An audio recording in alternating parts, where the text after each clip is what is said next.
Muito bom dia, muito boa tarde, muito boa noite. Sou Cristina Naninhas, trabalhadora do GRESB, e estou aqui para darmos continuidade ao estudo do livro Dimensões Espirituais no Centro Espírita, de Sueli Caldas Schubert. Rogamos à espiritualidade amiga que esteja conosco no desenvolver desse trabalho de hoje, que possamos passar essas reflexões com o nosso coração em júbilo, considerando que é o nosso último estudo dessa obra tão maravilhosa. Agradecemos amorosamente aos amigos espirituais que estiveram conosco durante a execução dessa tarefa ao longo desses 2 anos. E damos por iniciados nossos trabalhos na execução do estudo de hoje. Que assim seja. Vamos então compartilhar a nossa tela.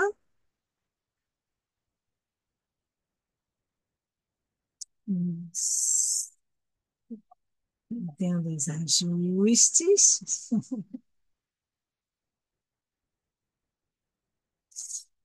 Bom, então nós vamos dar início, né, ao estudo do último capítulo que trata das considerações finais dessa obra, o capítulo 23. Vamos a ele, então.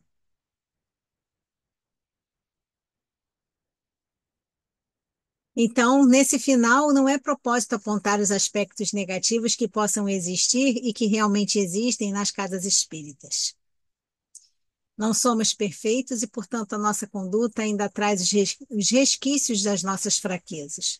Importa, todavia, trabalhar em nosso mundo íntimo para superá-las.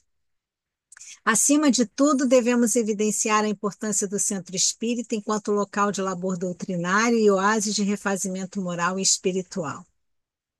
Um centro espírita bem orientado, que segue no rumo da luz, proporciona aos seus trabalhadores e frequentadores um verdadeiro recanto de paz e renovação íntima. A sua ambiência espiritual é percebida por todos que ali encontram a harmonia vibratória que induz a calma e a paz. Então, nesse primeiro momento, né, Sueli traz para nós algumas questões muito importantes, né, relativo a tudo que foi abordado ao longo desses 22 capítulos, né, que nós estudamos. E, de fato, né, existem os aspectos negativos, né? É, nós somos pessoas, né? E cada pessoa tem o seu próprio universo. Então, superarmos essas dificuldades, superarmos esses desafios pessoais, faz parte, né, do complexo trabalho, né, de melhoria e reforma que nos é proposto através da nossa doutrina espírita, né, e que possamos, de fato, né, colaborar para que essa ambiência, para que essa permanência na casa espírita seja cada vez mais harmônica e mais gloriosa, né? No sentido de unir, né? Em um único tom, né? O que acontece no mundo espiritual com o que acontece no mundo material. O mundo fora da casa espírita é de realidades conturbadas. A violência acontece em vários níveis, a luta pela vida é árdua e, não raro, muito sofrida. Mas dentro do centro espírita, outra realidade tem que existir. A paz, as vibrações de fraternidade e amor, o trabalho no campo do bem, as sementes de vida eterna que o Espiritismo lança nas almas e o reaquecimento da fé, com a renovação da esperança. Enfim, a certeza de que Jesus não nos deixou órfãos e nos dá a sua paz. Nós somos os pomicultores da Era Nova, na sábia palavra de Joana de Ângeles. Quanto há por fazer? Arar e semear, zelar e produzir os frutos da fé raciocinada. As leiras dos corações aguardam as sementes da vida eterna. Será que conseguimos imaginar as expectativas daqueles que batem as portas de um centro espírita? Que esperam? E quanto a nós, quem nos abriu a porta? Como chegamos? Eu sou a porta, disse Jesus. Então, os aspectos que nós temos que ter em mente com relação ao que está colocado aqui. né? Não, existe as nossas realidades, né? Cada um vive, né, a sua própria condição pessoal, além da realidade social a que somos submetidos, né? E somos bombardeados, né? Principalmente com o advento da internet, nós somos bombardeados todos os instantes com relação às questões que acontecem no mundo, especialmente as mais desafiadoras, as que nos levam de fato ao desequilíbrio, as que nos colocam num nível de comoção um tanto quanto perturbador. Mas dentro do ambiente da casa espírita, nós precisamos nos manter o mais harmônicos possível, né? De forma que esse equilíbrio dentro desse espaço colabore para o nosso equilíbrio fora dele. Então, essa é a proposta, né? Para que nós possamos manter o equilíbrio dentro da nossa casa espírita, procurar, né, estar em consonância com o que a espiritualidade superior nos pede. Nós estamos aqui para realizar as nossas experiências materiais e estaremos sempre submetidos a algumas questões que acontecem no planeta. Mas nós não devemos alimentar as experiências dolorosas, né? Nós devemos alimentar mais as experiências enobrecedoras. E com isso, né, favorecer essa semeadura, essa sementeira de novas emoções, de novas atitudes, de novas posturas diante dos acontecimentos da vida.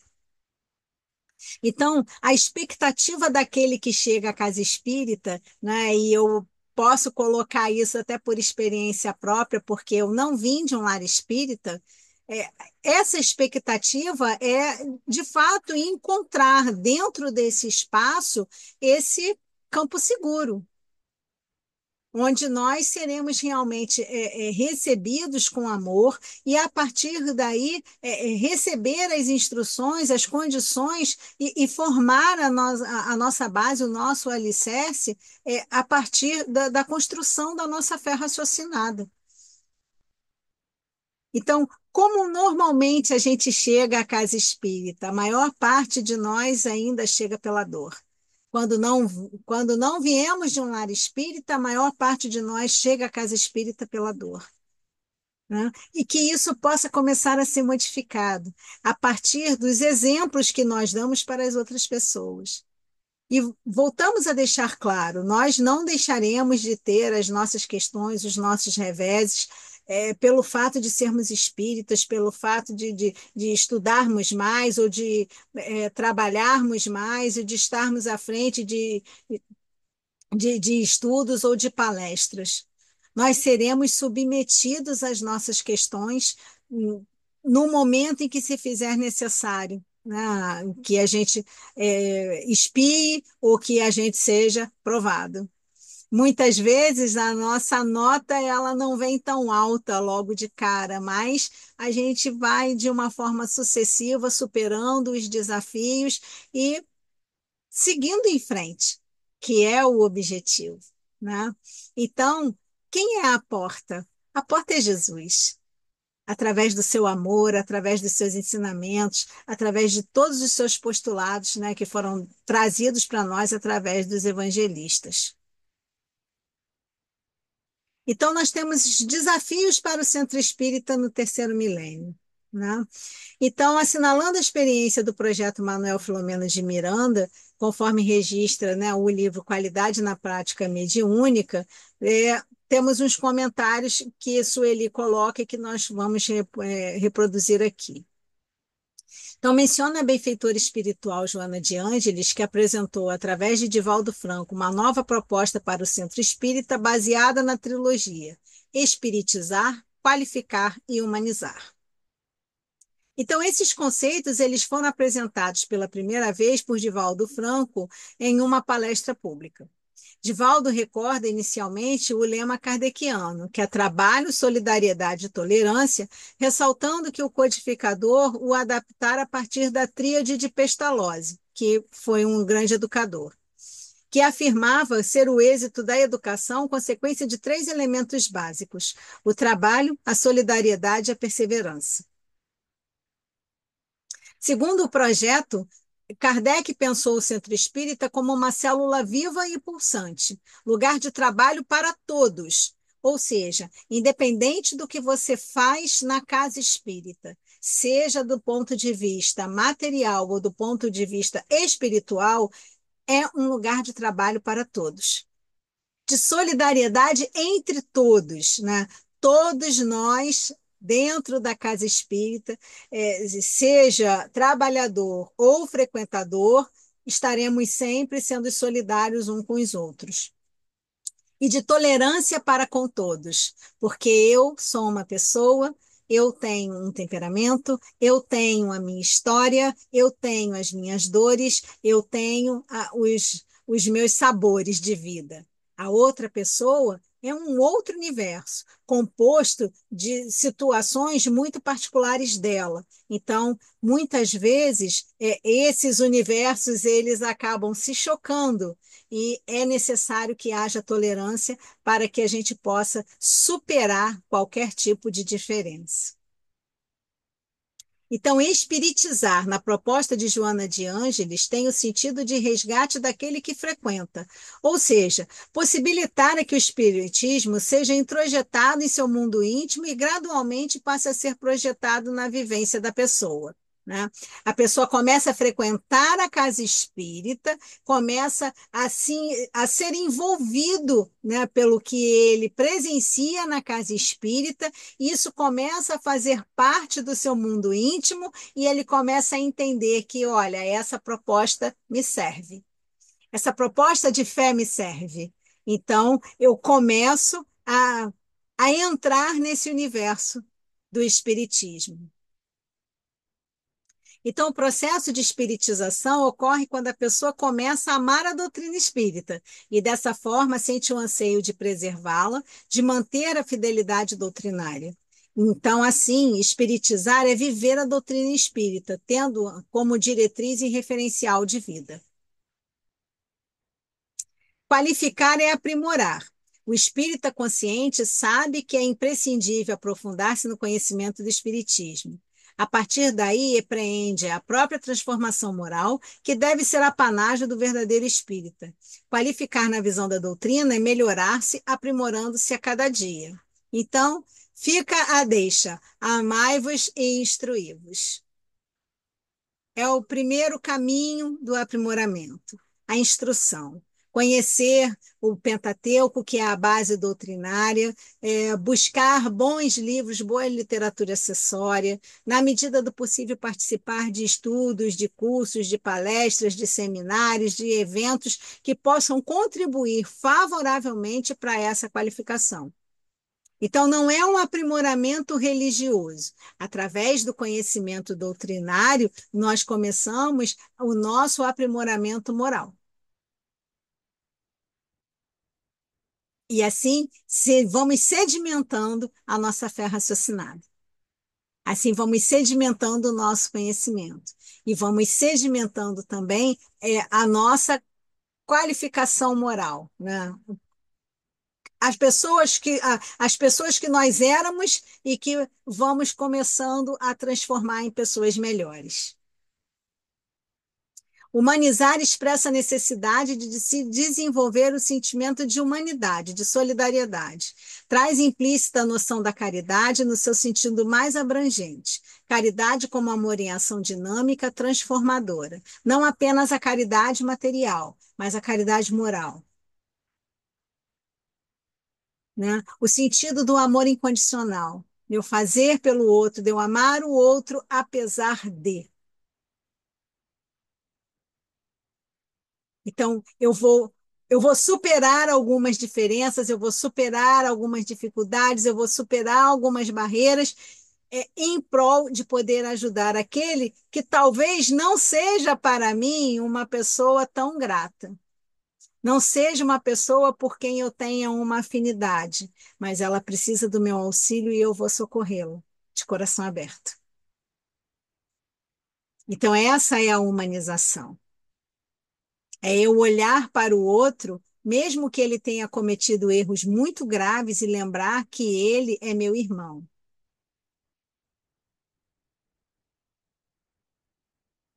Então, esse é o sentido da humanização.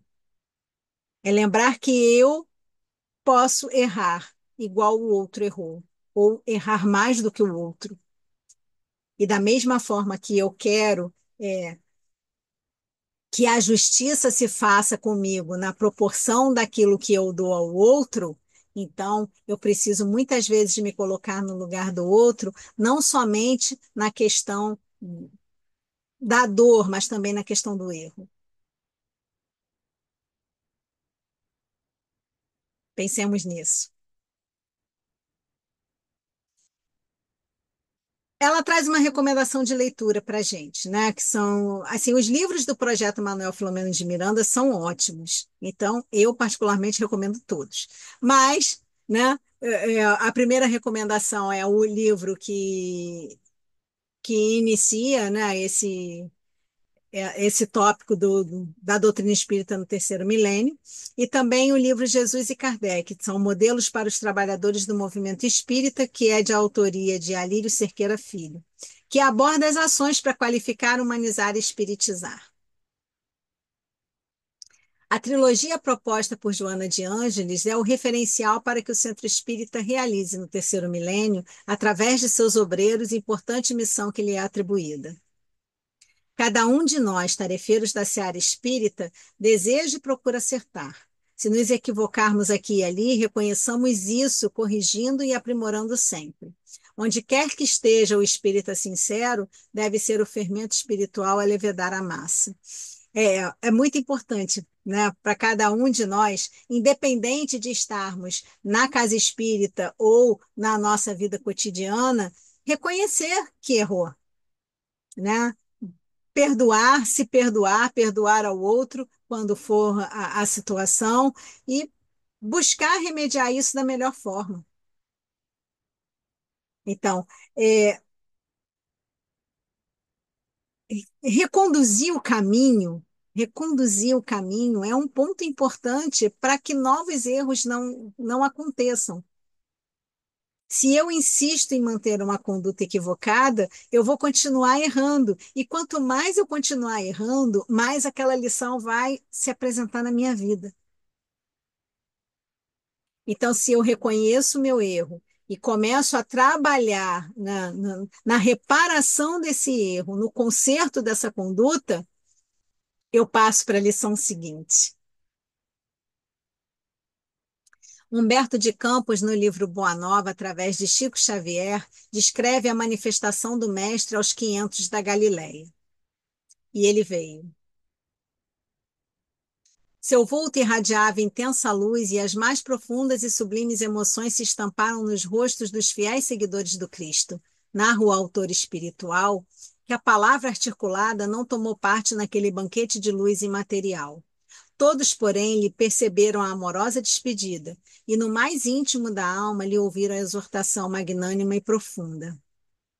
Amados, a cada um se afigurou escutar na câmara secreta do coração. Eis que retomo a vida em meu Pai para regressar à luz do meu reino. Enviei meus discípulos como ovelhas ao meio de lobos e vos recomendo que lhes sigais os passos no escabroso caminho. Depois deles, é a vós que confio a tarefa sublime de redenção pelas verdades do Evangelho. Eles são os semeadores, vós sereis o fermento divino. Instituo-vos os primeiros trabalhadores, os herdeiros iniciais dos bens divinos. Muitos daqueles que Jesus convocou sofreram martírio nos circos, testemunhando assim a força da fé que os sustentava. 2 milênios transcorreram. Os 500 multiplicaram-se, mas ainda são poucos diante da imensidade das carências humanas. A nossa tarefa, enquanto espíritas, é, pois, impostergável. A exemplo dos 500 da Galileia, cabe-nos a tarefa de prosseguir no mesmo propósito.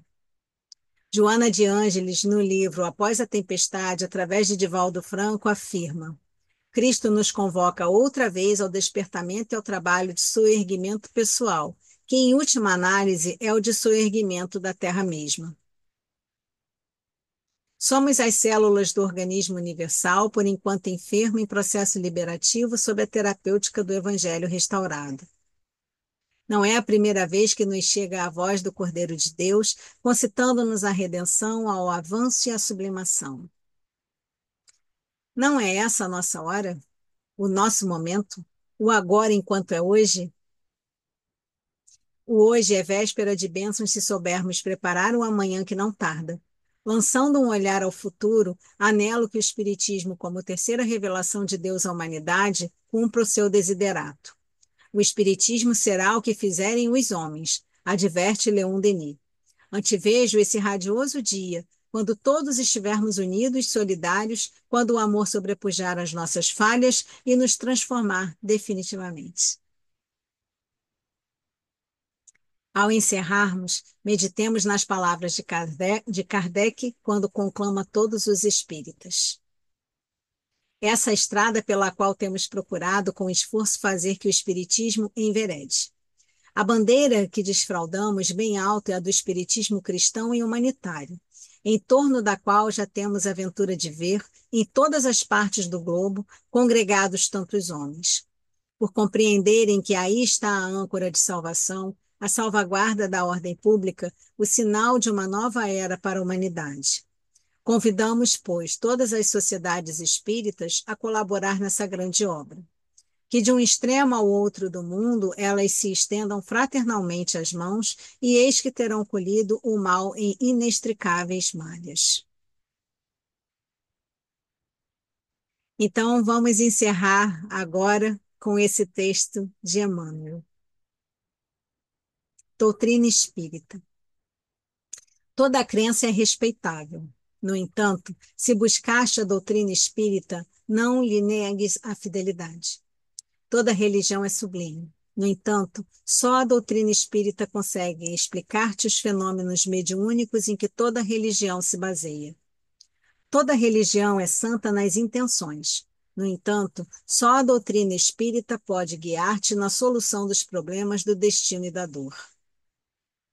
Toda religião auxilia. No entanto, só a doutrina espírita é capaz de exonerar-te do pavor ilusório do inferno, que apenas subsiste na consciência culpada. Toda religião é conforto na morte. No entanto, só a doutrina espírita é suscetível de descerrar a continuidade da vida além do sepulcro. Toda religião apregou o bem como preço do paraíso aos seus profitentes. No entanto, só a doutrina espírita estabelece a caridade incondicional como simples dever. Toda religião exorciza os espíritos infelizes. No entanto, só a doutrina espírita se dispõe a abraçá-los como a doentes, neles reconhecendo as próprias criaturas humanas desencarnadas em outras faixas de evolução. Toda religião educa sempre. No entanto, só a doutrina espírita é aquela em que se permite o livre exame, com o sentimento livre de compressões dogmáticas, para que a fé contemple a razão face a face. Toda religião fala de penas e recompensas. No entanto, só a doutrina espírita elucida que todos colheremos conforme a plantação que tenhamos lançado à vida, sem qualquer privilégio na justiça divina. Toda religião erguida em princípios nobres, mesmo as que vigem nos outros continentes, embora nos pareçam estranhas, guardam a essência cristã. No entanto, só a doutrina espírita nos oferece a chave precisa para a verdadeira interpretação do Evangelho. Porque a doutrina espírita é em si a liberdade e o entendimento. Há quem julgue seja ela obrigada a misturar-se com todas as aventuras marginais e com todos os exotismos, sob pena de fugir aos impositivos da fraternidade que veicula. Dignifica, assim, a doutrina que te consola e liberta, vigiando-lhe a pureza e a simplicidade, para que não colabores, sem perceber, nos vícios da ignorância e nos crimes do pensamento.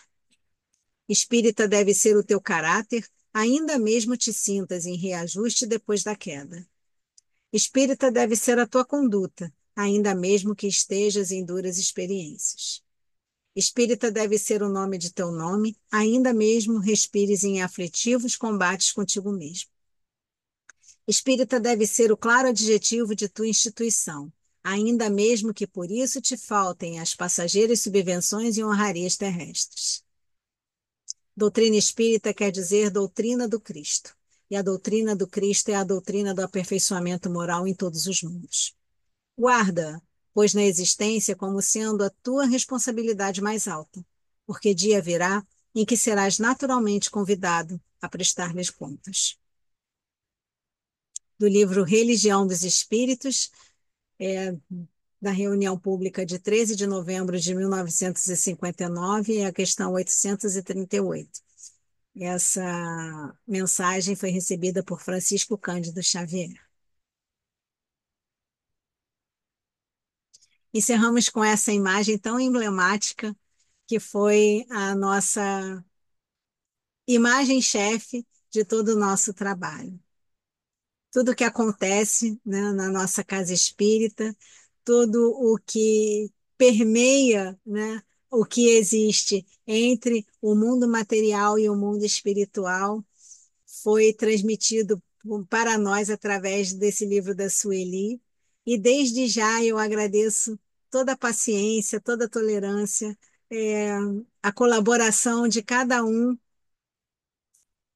em receber de mim, né, uma pessoa assim tão comum, é, as interpretações e as reflexões trazidas por esse livro.